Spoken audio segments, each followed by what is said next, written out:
Please subscribe and like. Alhamdulillah. Alhamdulillahilladzi hamdan wa qana'an laka ya Allah. Salatan wa salaman mutanazzimaini daimatan ya Rasulullah. Asyhadu an la ilaha illallah wahdahu la syarika lah. Wa ashhadu anna Muhammadan abduhu wa rasuluh. Allahumma shalli wa sallim ala Muhammadin wa ala alihi wa sahbihi ajma'in. Amma ba'du fa ya ayyuhal hadirunal kiram, usikum wa iyaya bitaqwallah faqad fazal muttaqun. Qala Allah Ta'ala fil Qur'anil Karim, na'udzu billahi as-sami'il 'alim minasy syaithanir rajim. Bismillahirrahmanirrahim. Ya ayyuhan nas, inna khalaqnakum min dzakarin wal untha wa ja'alnakum shu'uban wa qabaila lita'arafu. Inna akramakum 'indallahi atqakum. Innallaha 'alimun khabir. Qala Rasulullah sallallahu alaihi wasallam, sarifud dunya al-ghani wa sarifud al-akhirah at-taqwa. Sadaqallahul azim wa sadaqallahul karim. Bapak-bapak, saudara-saudara, sidang Jumat rahimahullah, jemaah Jumat yang terhormat. Pertama, setelah kita menyampaikan pujian kepada Allah Subhanahu wa Ta'ala dan menyampaikan sholawat kepada baginda Rasul, kami selaku khatib pada hari ini mengajak dan kepada kita semua untuk meningkatkan ketakwaan kita kepada Allah Subhanahu wa Ta'ala. Takwa yang dapat kita artikan dengan menjalankan kitab dan perintah Allah, dan tentunya mengamalkan apa-apa yang menjadi kesukaan daripada Allah Subhanahu wa Ta'ala. Maka itu tema atau judul khutbah kami pada hari ini adalah 7 kalimat yang disukai oleh Allah. Bapak-bapak, saudara-saudara, sidang Jumat rahimahumullah, jemaah Jumat yang terhormat.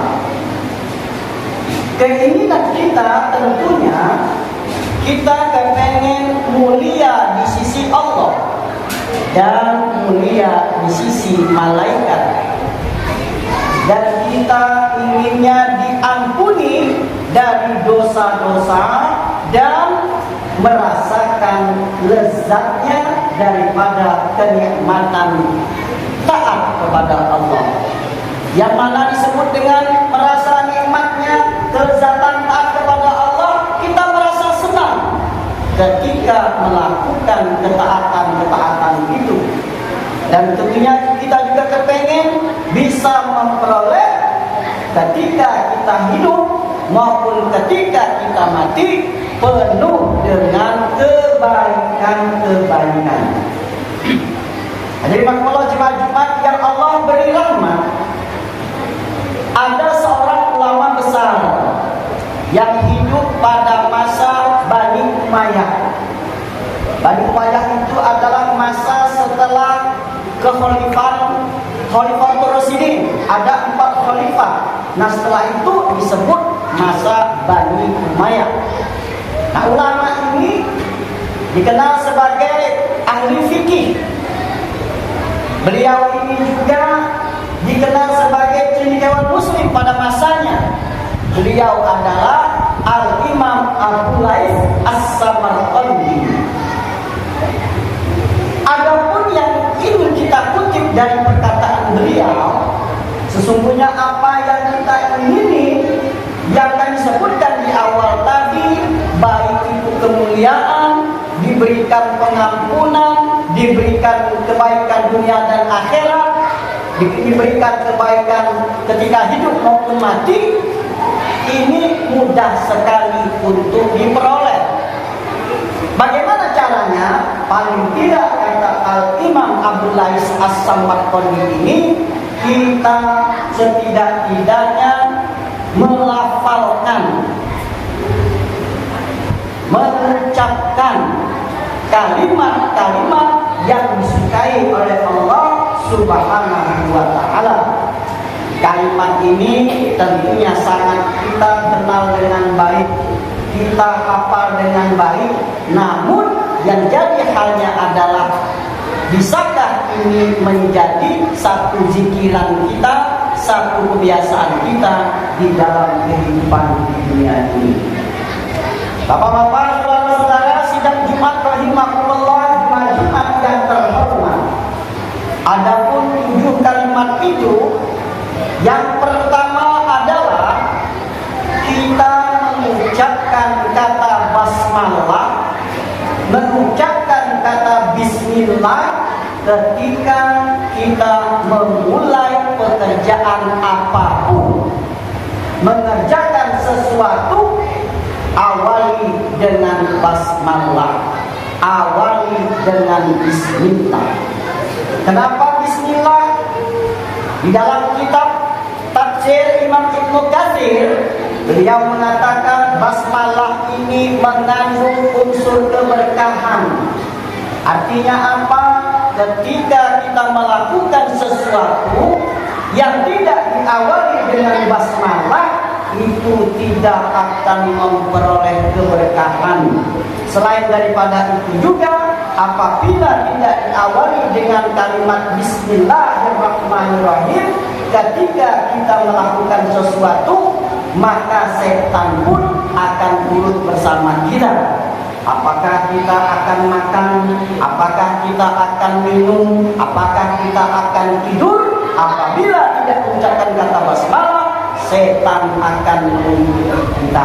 Setan akan berada di sekitar kita. Ini yang pertama. Yang kedua, kalimat yang dimaksud adalah mengucapkan kalimat hamdalah. Manakala setiap kita mengerjakan sesuatu dan kita anggap selesai. Nah, inilah yang mungkin sering kita lalai, sering kita lupa. Maka dari itu kami mengingatkan kepada kita, apabila merasa pekerjaan yang sudah kita lakukan itu, apapun namanya, yang tentunya masalah kebaikan, akhiri dengan kata alhamdulillah. Mengakhirnya dengan mengucapkan kata hamdalah. Karena kenapa? Apabila kita mengucapkan kata hamdalah ini, berarti kita senantiasa memuji Allah, senantiasa kita mengingat Allah Subhanahu wa ta'ala.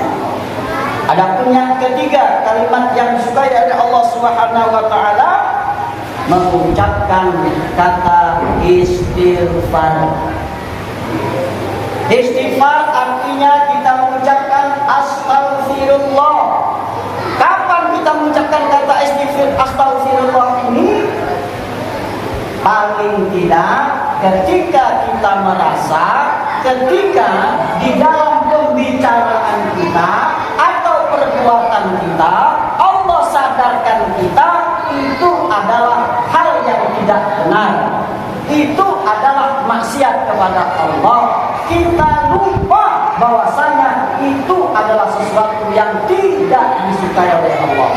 Makanya kita membiasakan kalimat istighfar. Kalimat istighfar ini tentunya Allah tidak hanya sekedar disebutkan saja, tapi kita memahaminya ketika kita mengucapkan kata Astaghfirullahaladzim. Ya Allah, aku mohon ampun kepadamu ya Allah. Salah satu kebaikan dari sering mengucapkan kata istighfar adalah ketika ada satu cerita orang yang doanya semua terijabah dikarenakan sering mengucapkan kata istighfar. Bapak-bapak, saudara-saudara sedang Jumat rahimahullah, jemaah Jumat yang terhormat. Adapun yang keempat, kalimat yang disukai oleh Allah itu adalah kalimat kata insya Allah. Namun perlu kami ingatkan hadirin Allah, kalimat insya Allah ini bukan kalimat sebagai alasan kita, bukan kalimat sebagai penolakan kita, bukan kalimat sebagai tameng kita. Perlu diingat, insya Allah ini berarti apabila Allah mengizinkan.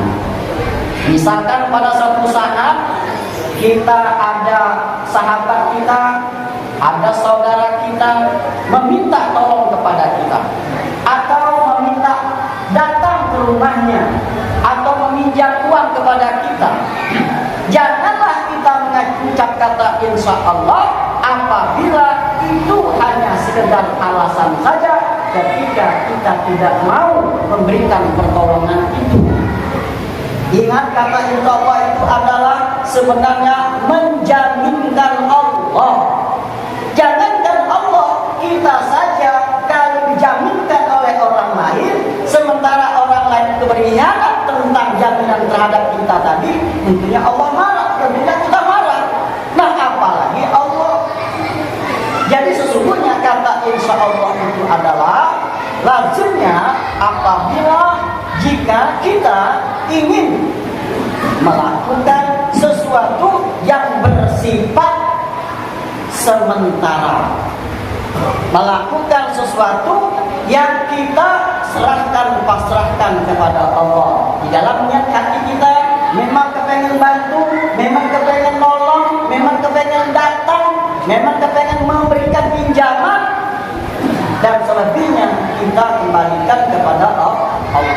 Adapun yang kelima adalah kalimat thayyibah, kalimat la ilaha illallah. Kata Rasulullah, kalimat la ilaha illallah ini adalah ringan di dalam timbangan, tapi berat di dalam ketika Allah memberikan balasan kepada kita. Jadi penuhi lisan kita, basahi bibir kita dengan kalimat la ilaha illallah. Tapi jangan terpotong. Banyak sekali orang kadang-kadang ketika mengucapkan kata sesuatu la ilah. Nah, kalau ada orang mengucapkan kata la ilah, harusnya kita harus menyambungkan illallah. Banyak di antaranya seperti itu, la ilah. Dan sekali lagi kita wajib untuk menyambungnya illallah dan sembari mengingatkan kepadanya.